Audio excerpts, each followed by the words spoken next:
c'était l'application la plus téléchargée au monde. Aujourd'hui, c'est un cimetière numérique. Pendant un temps, Wish a dominé le shopping mobile, propulsé par des téléchargements records. Son nom était partout, impossible à ignorer. Des publicités délirantes sur Facebook, fausses dents, gadgets à 1 euro, drones qui ne volent pas. Décembre 2020. Introduction en bourse retentissante. Valorisation, 14 milliards de dollars. Le rêve? Adresser un marché du e-commerce à 1000 milliards de dollars. Mais le récit s'est défait à une vitesse fulgurante. Les pubs omniprésentes ont laissé place au titre d'effondrement. Un gouffre entre prix, qualité et confiance s'est révélé. Début 2024, vendu 173 millions de dollars. Une chute de 99% en un peu plus de 3 ans, une leçon brutale de stratégie. À l'origine, un ingénieur de Google, Peter Sulchevski. En 2010, il fonde Context Logic pour prédire les intérêts via un algorithme publicitaire. Comprendre l'intention utilisateur devient l'ADN de la plateforme. Pivot, appliquer l'algorithme non aux publicités, mais aux produits. Un flux infini, personnalisé, qui anticipe le désir. Plus fil social que catalogue, gamification et impulsivité. Machine à générer des transactions, mais aveugle à l'après-achat. Qualité, fiabilité, fidélité. Acquisition à coût de pub massive, produits à prix cassés. Marge minime, parfois négative. Quand le coût d'acquisition dépasse la lifetime value, chaque client détruit de la valeur. Brûler 2 $ pour en gagner un. Un brasier, pas un business. Télécharger une app et acheter à 1 euro est facile. Faire revenir pour le 2e, 3e, 4e achat l'aide beaucoup moins.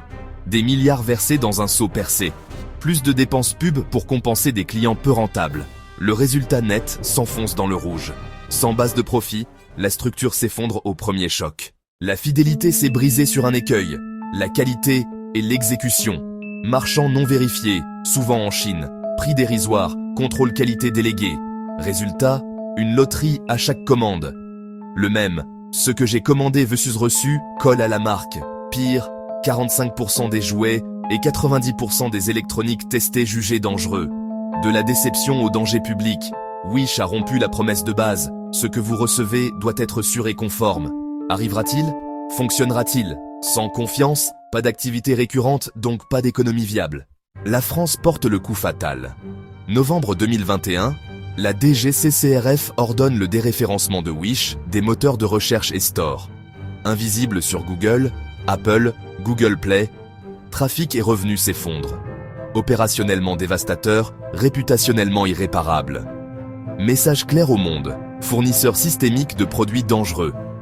95% des produits échantillonnés non conformes, majorité dangereuse. Interdiction levée en mars 2023, mais 15 mois d'exil ont brisé l'élan. Point d'inflexion fatale, le marché acte que les risques ne sont plus gérables. Alors que Wish vacille, un rival surgit, Temu. Fin 2022, Temu entre aux États-Unis avec des prix similaires. Soutenu par PDD Holdings, capitaux profonds, logistique éprouvée, campagne publicitaire massive, 600 MEP à 1,4 milliard de dollars en 9 mois, Super Bowl compris. Fin 2023, 70 millions d'utilisateurs actifs pour Temu, 11 pour Wish. Expédition plus rapide, interface plus propre, qualité perçue supérieure. Sulchevski, par début 2022, 3 PDG en un an. Le chaos. Temu ne l'a pas seulement concurrencé, il a rendu Wish obsolète. Somme de tout, modèle défectueux, confiance brisée, régulateur, concurrence. T3, 2023, 60 millions de dollars de revenus, en chute de plus de 50% d'une année sur l'autre. Utilisateurs actifs, 11 millions. Le volume de ventes annuelles, 2,1 milliards, loin du rêve de grandeur. 2024, cédé au site asiatique Q10 pour 173 millions de dollars en cash. Environ 1% de la valeur d'introduction, une implosion à 99%. La capitalisation au pic du battage n'est pas la valeur réelle. Le prix seul n'est pas une stratégie. Seule une promesse tenue sûreté, fonctionnement, conformité, crée une valeur durable. Wish a prouvé qu'on ne bâtit pas un empire sur des achats impulsifs et des pertes subventionnées. Si cette enquête vous a plu, abonnez-vous et commentez. Quel fut votre pire achat en ligne? À suivre pour d'autres autopsies de stratégies sans filtre.